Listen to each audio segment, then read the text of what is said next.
Alright, behind me are two midyear Corvettes that we are actually going to compare against each other today on the dyno, driving, possibly racing side by side. This green 67 427, if you guys have watched our channel long enough, you've seen this car multiple times. Kind of did the same sort of video with this against a small block 66 coupe. Then this is what Ryan drives at all the factory stock races. So this car gets raced and beat on fairly often around here. This blue 1965, you guys actually saw us dig out of a garage when we bought 6 midyear Corvettes, probably about 2 years ago now. This car was sold to a customer and we actually built it to what he had requested. So a little bit about each car before we get into this. This is a 1965 coupe. It's actually a small block car, but a factory AC car. We had actually put a GM Performance aluminum ZL1 motor back when they made like 420 whatever they made, way back in the late 90s, early 2000s. One of those was in this car and we were building it to keep around here, and then we sold the car and we completely disassembled it. We installed a crate LS3 that's a brand new GM crate motor, which those things are getting hard to find nowadays.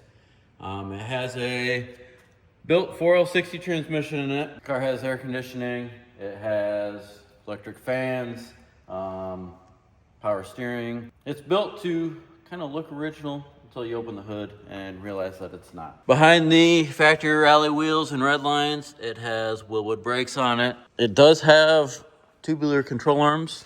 That is about the only suspension modification. And then if you look at it, you're like, hey, that's a manual steering box. It has electric power steering on it underneath the dash. I am actually very, very impressed with that electric power steering. I like it a lot. Inside, yes, it's a 65. Yes, it has 66 seat covers. That is what the customer requested.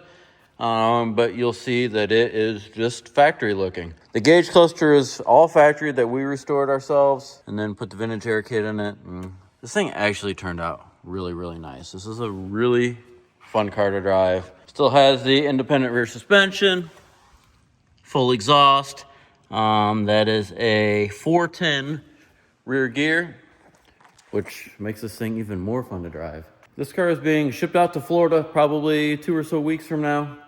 It is basically almost done. All I have to do is program the speedometer in it, and that is it, and it is done. So, on to the green 67. So this is a real 400 horse 427 car. Currently has a 427 400 horse. This motor is like 60 over. Has a little bit bigger of a camshaft, and the compression is bumped up. Does still have the tri-power on it, and this thing has actually been, I think it went 12-14, 12-12, something like that. I don't know if there's any time slips in here, but like 118 or so. Oh yeah, we got all sorts of time slips in it. So Ryan drives this thing, and he doesn't power shift it or anything. He doesn't want to break it. I don't blame him. If I was driving it, I would have had it broken 2 years ago. But here's the 1239 at 114. 1242. It'll run mid 12s all day long. 1246. Right there. I believe that's the fastest pass. Let's see. I believe this is the fastest pass. 9,167. A 1211 at 117 with a 189 60 foot. So this thing actually runs pretty good. Like I said, mid 12 second car. Well, mid to low 12 second car. Basically anywhere. The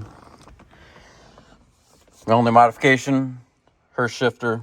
It's got a stock replacement clutch in it that goes out every now and then just because you have to slip the clutch to keep the little tires hooked up. So we've put a few clutches in it, but it's actually the original transmission to the car. And then rear gear has been swapped out for a 456 rear gear. So huge difference between the blue 65 and this 67 with the rear gear. So what we're gonna do is we're going to go to the dyno. We're gonna put both of them on the dyno, Same day. I've already dynoed this car. I believe it made 390, 400, somewhere around there. So we're gonna dyno this thing first. And then I have yet to put this car in the dyno and finalize the tune. Right now it's only got like 22, 23 degrees of timing in it. And these LSs like to be around like 28. So we've got some power there. And I've really just done some street tuning on it. So I have no idea what this thing will make for horsepower. I'd imagine it's gonna be very, very close to the 67. A stock LS3 in like a 2010 Camaro on our dyno makes like 380, 390. I'm thinking this might make a little bit more than that. We'll see. I'd like to see 400 out of this. It's gonna be close. But first up, we're gonna put the 67 on the dyno and see what it makes.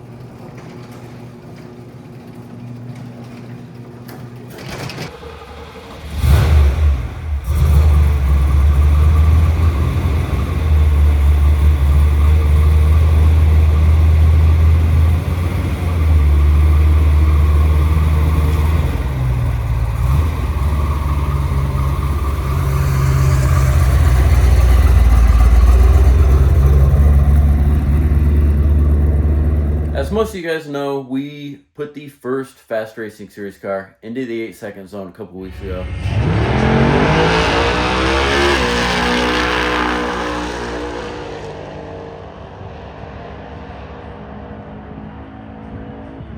And reset the Fast Racing record. So because of that, we went and did a t-shirt, first in the 8s with the 67 Corvette. Constant Design designed this thing for us, who has designed all of our t-shirts, and they completely knocked it out of the park. So we're gonna run a 2-week pre-order on that t-shirt. November 21st at midnight, we will stop the pre-order. And then on that Monday, I will place the order. So probably 2 to 3 weeks on production. But this is not a t-shirt I'm gonna stock. But I wanted an 8-second t-shirt, so we went ahead and did it. We're gonna do a little bit different. Like I said, pre-order, 2 weeks, and then you probably can't get the t-shirt again because I'm not gonna stock it. So if you want that t-shirt, you gotta head to hpdepot.com and jump on that pre-order. We're doing 3 colors, which I've only done black, as you can tell. We're gonna do white, gray, and black. So if you're not a big fan of black t-shirts, now's your chance to get one of our t-shirts. But because of the new t-shirt, we're going to run a sale on what we've got here. This obviously is not the current record. So these t-shirts are gonna be on sale for $17.99. That's like almost 30% off. I believe it's 28% exactly. These Parachute and Polyglass t-shirts, knock these also down to $17.99. But yeah, pre-order, 2 weeks, November 21st, we will end that pre-order, get that shirt into production, and get it out to you guys.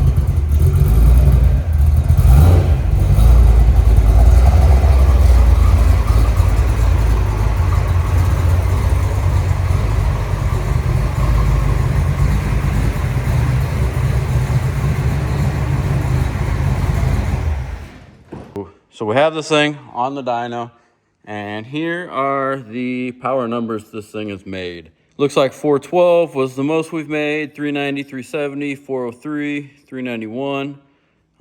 That is 40 degrees of timing and new valve springs. This thing was not wanting to go through the traps until we put valve springs in it with the 456 rear gear. Yeah, that's a lot better than the 288 that it made when it showed up and had the counter exchange 427 in it. I don't know if I said that or not. That's not the original motor that's in it.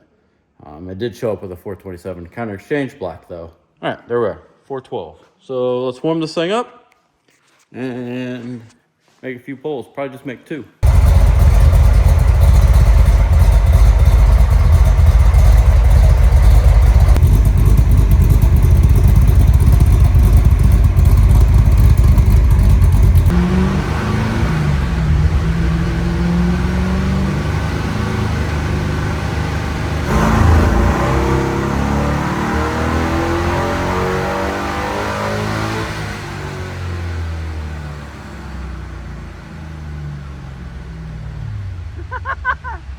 I forgot this thing smokes so bad on diesel. Oh geez, it made 432.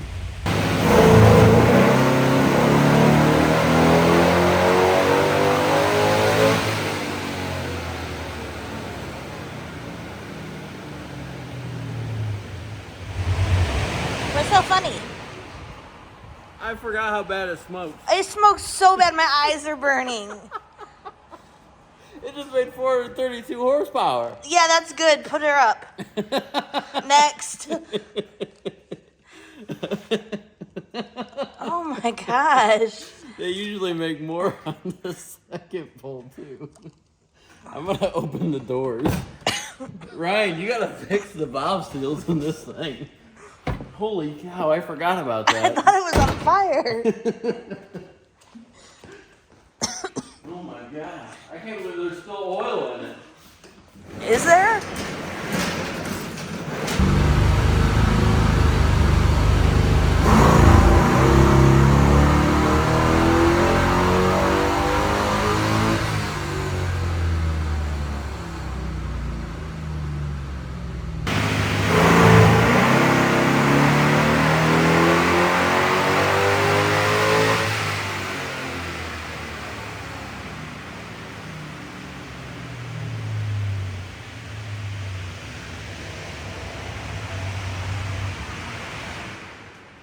More of that pass, didn't it? Or that pull.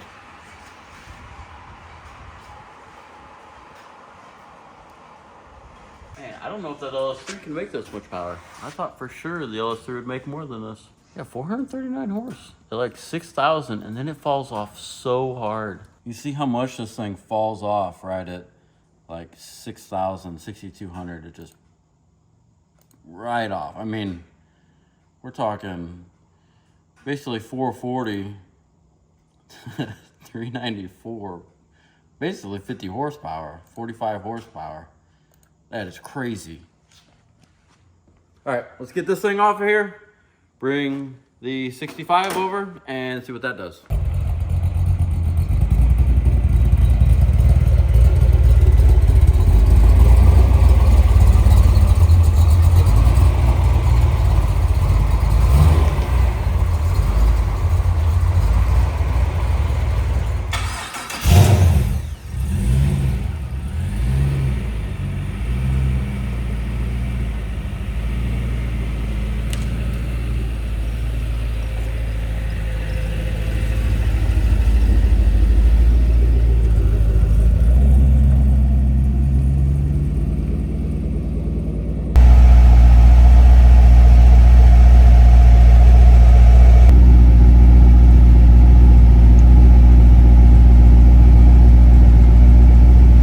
Got the 65 on here, and this one's going to be a little bit different than the green car. This car's never been on the dyno before. So we got the Holly on here. This thing's run on Holly Terminator X. As you can see, there's a few like fuel pressure, air temp we don't have hooked up. And it did have only 23 degrees of timing in it. I'm going to give it some throttle so we can warm this thing up. But I went ahead and put 25. I know it's going to want more than that.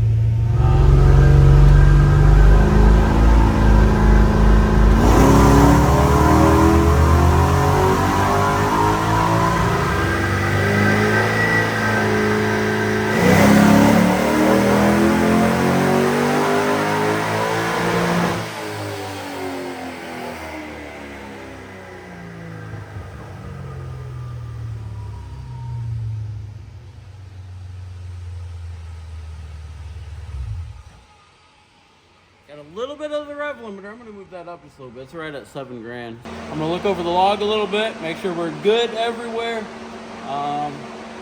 Took a little timing in it, see what we got after that.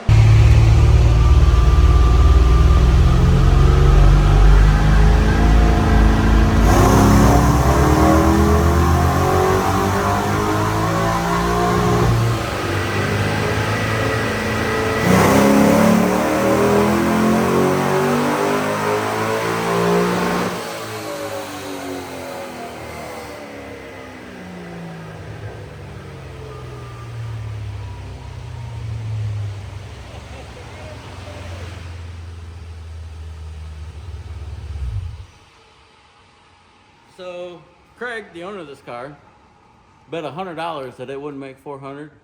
It just made 400.3.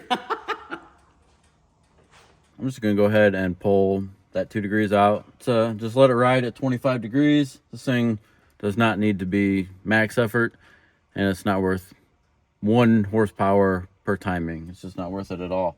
So I'm going to do that, and then I need to fix this thing went kind of fat, not super fat, but kind of fat.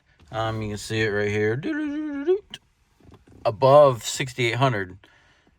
We moved the rev limiter up a little bit, and above 6,800, it started to fall. So I'm going to go ahead and fix that. But I think I'm going to call it there. Everything else looks really good. Fueling looks really good. It's crazy. I thought this was going to make more power, but I honestly don't know why I thought it was going to make more power.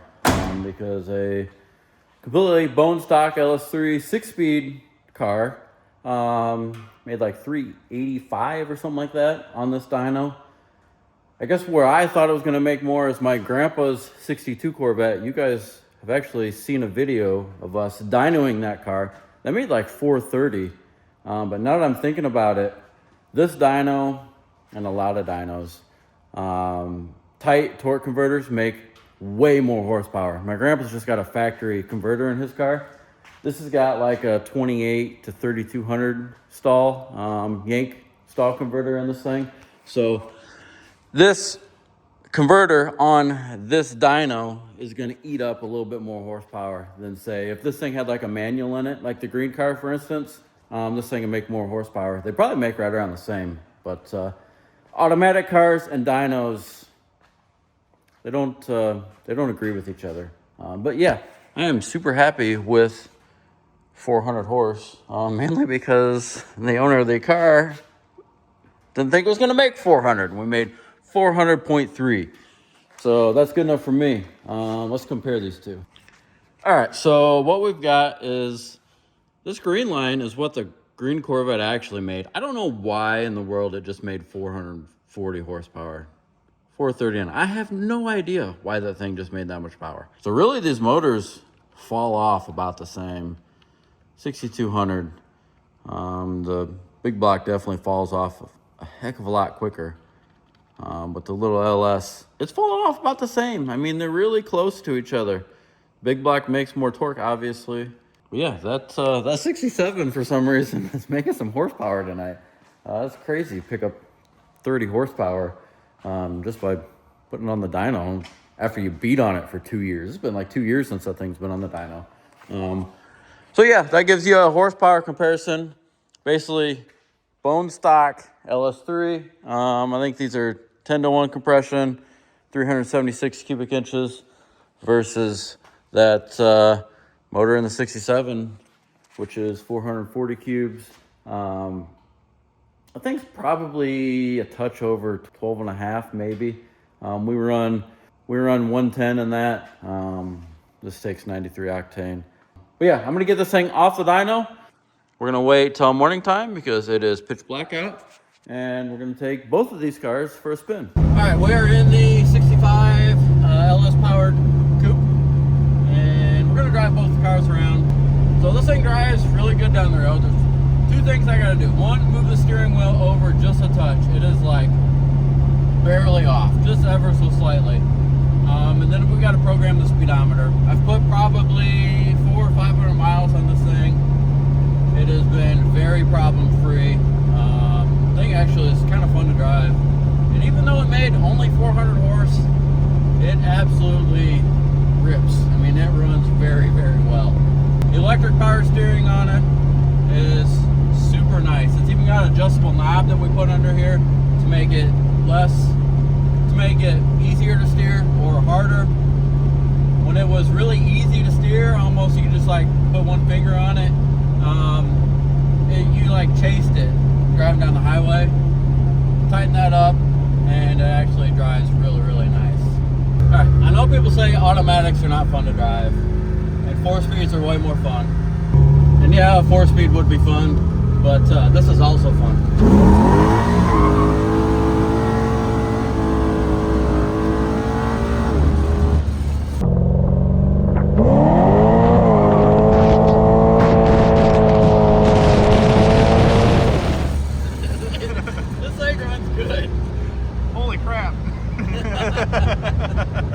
Now the roads are a little cold here in northern Indiana beginning in November, but this thing still will smoke the tires rolling at 20 mile an hour.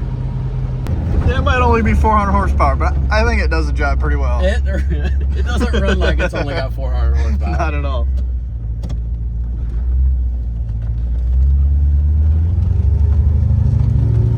It'll probably get rubber in third too.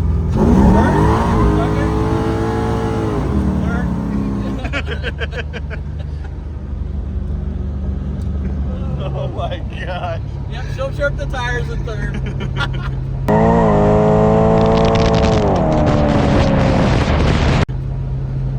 Alright, I gotta quit beating on it. I'm gonna have to put tires on it before we deliver it. If it survives the Jordan test, it works. Almost anybody can drive it.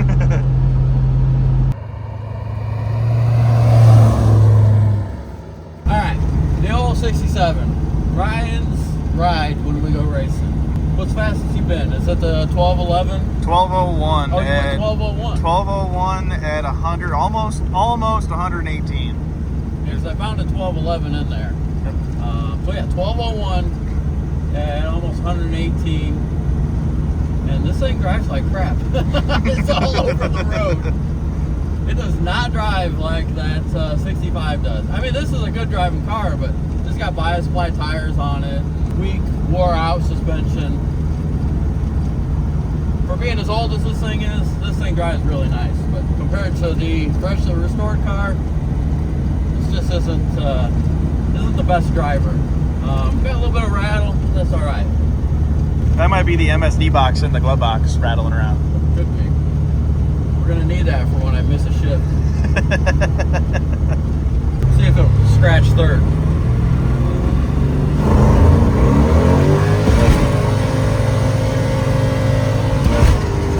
Woo, shit! Holy cow!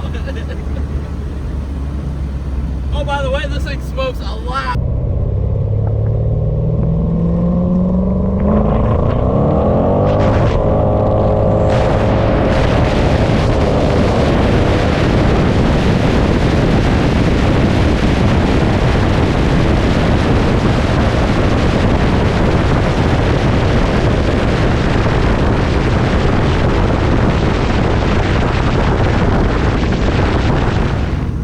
We just left an entire quart of oil back there. Look back there. Oh my gosh. Yeah, I definitely don't shift like that. I really want to. Probably a good reason why you drive it and not me. I don't want to have to. You broke the transmission again. Yeah, I'm not racing these two cars right now. It's too cold out. Because, yeah, they both don't have any traction whatsoever. I think they'd be very, very close. Because, yeah, the 65 didn't make the horsepower this did. But dynos and automatics, like I explained earlier, they don't always agree. I can make 80 horsepower less in the 67 race car and go faster down the racetrack, just with converter selection. Oh, we're gonna have to wave. Oh no, it's not a Corvette. Funny looking Corvette, Jordan. That was a C4 Corvette. Jeez, this thing drives like garbage. Yeah, thinking of Fiero's a Corvette.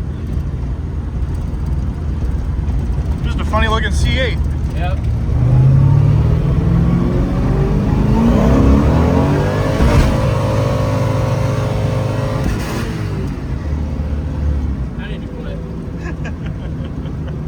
I'm gonna have to put a new transmission in this thing before long. I don't drive it enough to be banging gears like that. Holy cow, we're killing mosquitoes.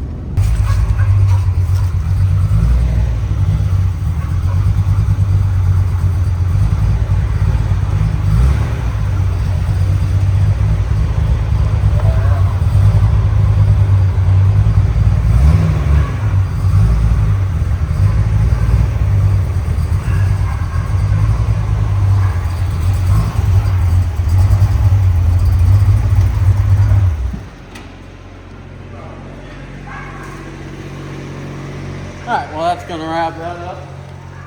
I was going to tell you to drive that and you drive Craig's car, but that's in every lane in third gear. And Craig's car just blows the tires off. It's too cold out. It'd probably be a good race though. That might win. Well, it depends on who's driving. If True. Ryan's driving. Well, If Ryan's driving, he'll hit all the gears. I missed third gear once, so. Yeah, Ryan don't miss you. Who's the fastest, the blue or the green? I don't know. I think the green car would win. Is it 12 and a half? It's 12 and a half. See, that's what it's probably around 11. No, it's Stick 13, race field. it's 13.57 to 1, I believe, because that's what you're allowed. 13 and a half to 1 is what that car is. A stick always feels faster than automatic. I don't know why I did that. I still don't understand why that picked up 30 horsepower. Probably ain't got no oil in it. That's why I picked it up. That thing just fills the dyno room with smoke. Plan was to do all this and then take this car and the green 67 out and run them side by side and see which one was actually faster.